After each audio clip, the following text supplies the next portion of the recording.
Okay, hello, this is Peter back again. So if you're watching this video, hopefully I didn't bore you to death with the last one, or you've just skipped ahead because you got so bored and wanted to know how to do what I'm going to do now. What I am going to run through in this video is the first things that I do when I bring a photo into Photoshop. And sometimes when you take a photo, you might turn your camera to the side and your photo comes in sideways. I'll show you how to fix that. And also, sometimes your photo doesn't quite have the right lighting or the right colors, and we're going to have a look at fixing that. So the first thing I'm going to do is I'm going to find that file and open it, as you would with Microsoft Word or any other program. You just go through and find the file within your computer. And it's just slowly reading. Here we go. And here it is, Penguin example. So now I remember when I took this photo I had to turn the camera to the side. So the photo's sideways, which I don't want that, but can be easily be fixed. If I go up to the image menu up the top here, I simply go to image rotation, and I've got 90 degrees clockwise or 90 degrees counterclockwise. So 90 degrees counterclockwise turns it back up on its edge. But of course, if I picked the wrong direction to turn it, I can always go back to image file, image menu, image rotation, and rotate it 180 degrees to bring it back up. Now I want to bring that to photo to fit into the screen. So if I go to the view menu, I just simply go to fit on screen, and there we have our penguin fitting onto the screen. Now the first thing that I do after I've adjusted the rotation is I go to the image menu and adjustments, and I go to this levels menu here. So this levels menu brings up a palette here, and you'll notice there's a little graph on the palette, and you've got three sliders. This slider here controls the dark tones within your image. This slider here controls the mid-tones within your image, and this one up here is the light tones. Now you'll notice these values at the bottom of each of these sliders, and 0 meaning that there is no light being used. Basically, if there's no light being used, you'll get black. And over here you've got 255, and so what that means is that if you use all of the different color values on one pixel, it will become white, like these areas over here.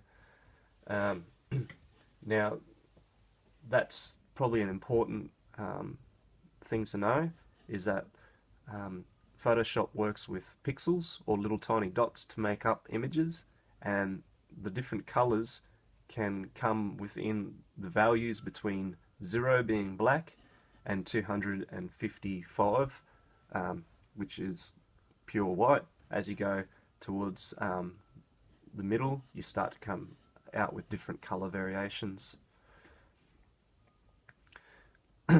Now you'll notice here that in this graph, the dark slider is outside of the graph, and the light slider is also outside of the graph. What I like to do is I like to bring them in so that these wasted areas have been gotten rid of. So now we've got our sliders within all of these colors which are being used in the document, and you'll notice that it's just come up looking a little bit clearer. If it still is not quite clear, it could be because your midtones are either too light or too dark, and you can adjust them lightening them by bringing them closer to the darker slider, or darkening them by bringing them closer to the light slider. And so that's levels. Basically, if I go to edit and click undo levels, I can see what the image looked like beforehand, and I can toggle back to redo levels and see what I've changed it to. If I don't want to go to that menu, I can just use Command Z, and on the keyboard I can toggle to and forth, back and forth between before the levels and after the levels. And if you found that your photograph had a lot of yellow or a lot of red in there, you can go to the image file adjustments and find the curves, and basically you can manipulate this graph here by clicking on that piece of string, creating a dot, holding it, and dragging it and releasing the mouse wherever you want to adjust it. At the moment it's using red, green and blue, but in this drop down menu I can choose just the red channel of this file, and I can see here where there's a lot of red. I can click up there and drag it down, and that'll take the red out of the image if my photo had too much red across it. That's what I would do there. Or again, if it had too much green in it, I could adjust it by taking it out there or adding a bit of green in there to warm it up a little bit.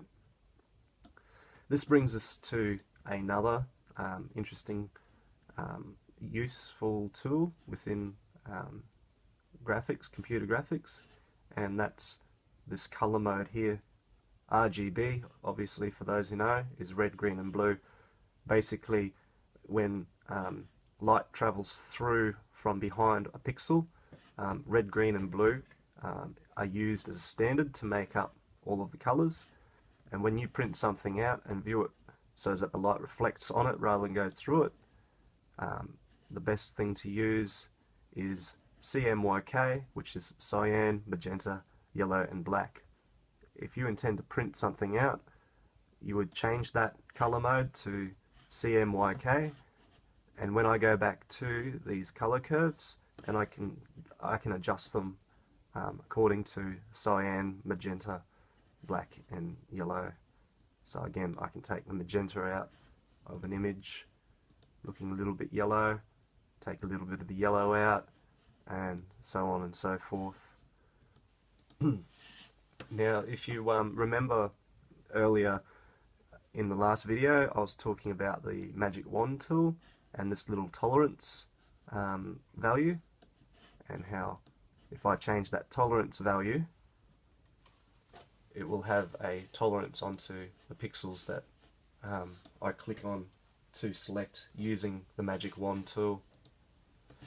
This tolerance value relates directly to this value I was talking about here, the 255 to 0, which is the range of color variations within Photoshop.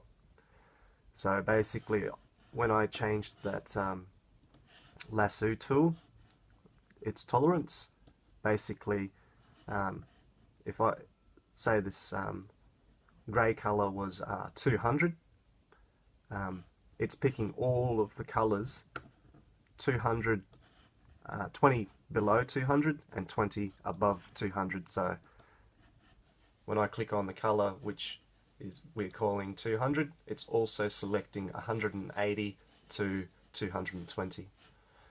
Okay, so that's going off on a bit of a tangent, but that sort of gives you a bit of an insight into adjusting the levels and how to measure those level adjustments in Photoshop, and also adjusting the colors in your photographs. If you really wanted to get into it, you can change the hue and saturation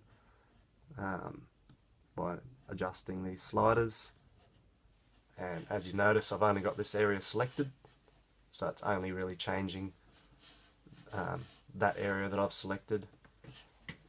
And the other things that you can play around with is other photo filters, which you've got these preset filters, so you can add a sepia tone over the photo, which that's very light. I'll just redo that. Photo filters, and I'll increase that density up a little bit so it gives a bit more of a dramatic impact for this exercise. So I've added that sepia tone, and I'm toggling by undoing and redoing just to see what it looked like before.